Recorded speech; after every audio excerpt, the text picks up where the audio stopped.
നമസ്കാരം, വിഷ്ണു വലിയകാട്ടിലാണ്. കഴിഞ്ഞ 2-3 ദിവസങ്ങളിലായി നമ്മൾ ചെയ്തു വരുന്നൊരു വാർത്തയുണ്ട്.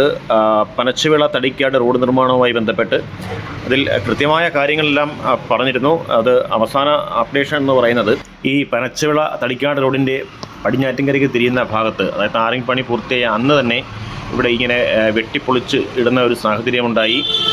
ഇത് ശരിക്കും പറഞ്ഞാൽ ഈ ഭാഗത്തുള്ള ലീക്ക് എത്ര നാളുകൊണ്ട് തുടങ്ങിയതാണ് എന്നുള്ള കാര്യം ഇതുവഴി പോകുന്ന പതിവായി യാത്ര ചെയ്യുന്ന ഓരോരുത്തർക്കും അറിയാം. ഏതാണ്ട് 4 വർഷത്തോളമായി ഇവിടെ പല ഭാഗങ്ങളിൽ ഈ കാണുന്ന ഭാഗവും അതിൻ്റെ തൊട്ടടുത്തും ഒക്കെ ആയിട്ട് നിരവധി തവണ പൈപ്പ് പൊട്ടി വെള്ളം പതിവായി പോകുന്ന ഒരു സാഹചര്യമുള്ള സ്ഥലമാണ്. അവിടെ എന്ന് പറയുന്നത് ഇവർ ചെയ്യുന്നത് ഇതുപോലെ വെട്ടിക്കുഴിച്ച് ഈ പൈപ്പ് ഒട്ടിച്ചതിന് ശേഷം മെറ്റിലിട്ട് മൂടുക. അതിന് മുകളിൽ പിന്നെ താറ് ചെയ്യിക്കോ കാര്യമൊന്നും വരുന്നില്ല. അതുകൊണ്ട് തന്നെയാണ് വാഹനങ്ങൾ പോകുമ്പോൾ വീണ്ടും ഈ പൈപ്പുകൾ ഇവിടെ പൊട്ടി വെള്ളം പോകുന്നത്. ഇതിപ്പോൾ അന്ന് രാത്രി തന്നെ മറ്റ് ഏതോ ഒരു മാധ്യമം ഇവിടെ ഒന്ന് റിപ്പോർട്ട് ചെയ്യുകയുണ്ടായി. ഇത് ഹെവി വാഹനങ്ങൾ പോകുമ്പോൾ ഇതിൻ്റെ ബെൻഡ് ഊരിപ്പോയതാണ്, അത് പുനർനിർമ്മിക്കുകയാണ്, ഇതാണ് സത്യം, വെട്ടിക്കുഴിച്ചു എന്നുള്ള കാര്യം ശരിയല്ല എന്നൊക്കെ വാർത്തയുണ്ടായി. എൻ്റെ സംശയം, അപ്പോൾ ഇതുപോലെ ഇത്രയും കോടികൾ മുടക്കി താറ് ചെയ്യുമ്പോൾ ഇതുവഴി ഹെവി വാഹനങ്ങൾ ഓടണ്ട എന്നാണോ, അതോ ഇനിയിപ്പം ഇത് വീണ്ടും ഇങ്ങനെ ഊരിക്കൊണ്ടിരിക്കുമെന്നാണോ, അതോ അദ്ദേഹം ഉദ്ദേശിച്ചത് മനസ്സിലാവുന്നില്ല. എന്തായാലും അദ്ദേഹം പറഞ്ഞത് ശരിയാണെങ്കിൽ ഈ റോഡിൻ്റെ ഒരു 3 ഭാഗത്ത് കൂടി ഇനിയും ഇത്തരത്തിൽ ടീ ഊരിയ ഭാഗങ്ങളുണ്ട്. അതിൽ ഒന്നാണ് ഈ കാണുന്ന മധുരപ്പ ഭാഗം. ഇത് ഞാൻ 2 ദിവസം മുമ്പ് ചെയ്ത വാർത്തയിൽ കൃത്യമായി പറഞ്ഞിരുന്നു. അന്ന് ഈ വെള്ളം ഒഴുകിയ പാടില്ലാത്തതുകൊണ്ട് നമ്മളത് വീഡിയോ എടുത്തില്ലായിരുന്നു എന്നേ ഉള്ളൂ. ഇതിപ്പോൾ മധുരപ്പ ഭാഗമാണ്. മധുരപ്പ ഗുരുമന്ദിരം കഴിഞ്ഞ് തേരി കയറി തീരുന്ന ഭാഗമാണ്. അവിടെ ഇതുപോലെ പൈപ്പ് അടിയിൽ പൊട്ടി വെള്ളം പോകുന്നുണ്ട്. അത് കഴിഞ്ഞിട്ട് ഒരു 200 മീറ്റർ മുന്നോട്ട് വരുമ്പോൾ വലത് സൈഡിൽ 2 ഭാഗത്തായിട്ട് ഈ കാണുന്ന ഈ 2 ഭാഗത്തായിട്ടും പൈപ്പ് പൊട്ടി വെള്ളം പോകുന്നുണ്ട്.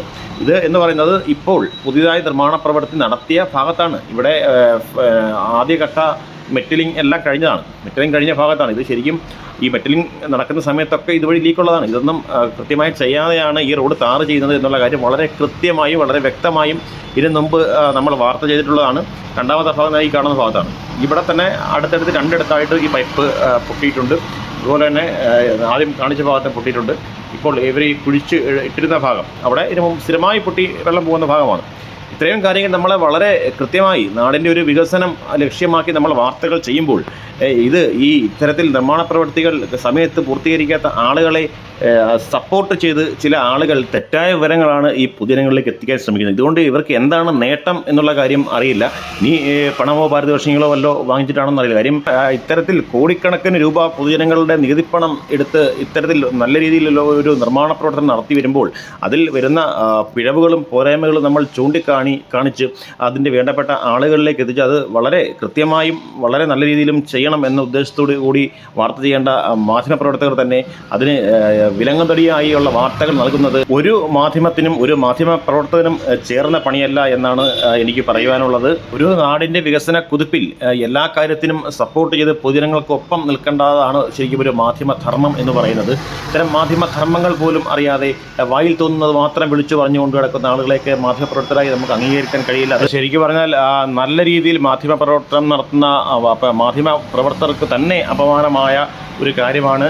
അതുകൊണ്ട് തന്നെ ഇത്തരത്തിൽ വ്യാജ വാർത്തകൾ നൽകുന്ന ആളുകളെ നമ്മൾ സമൂഹത്തിൽ തിരിച്ചറിയണം. എന്തായാലും ഈ കാണുന്ന പ്രദേശങ്ങളിലുള്ള ഈ പൈപ്പുകൾ മുഴുവൻ ഒട്ടിച്ച് ക്ലിയർ ആക്കിയതിന് ശേഷം മാത്രമേ ഈ ഭാഗങ്ങളിൽ ടാറിംഗ് പണികൾ ഇനി പുനരാരംഭിക്കാവൂ. ഇപ്പോൾ ഈ നിർമ്മാണ മേഖലയിൽ പല സ്ഥലങ്ങളിലും ഈ സർക്കാർ തന്നെ ബോർഡുകൾ സ്ഥാപിച്ചിട്ടുണ്ട്.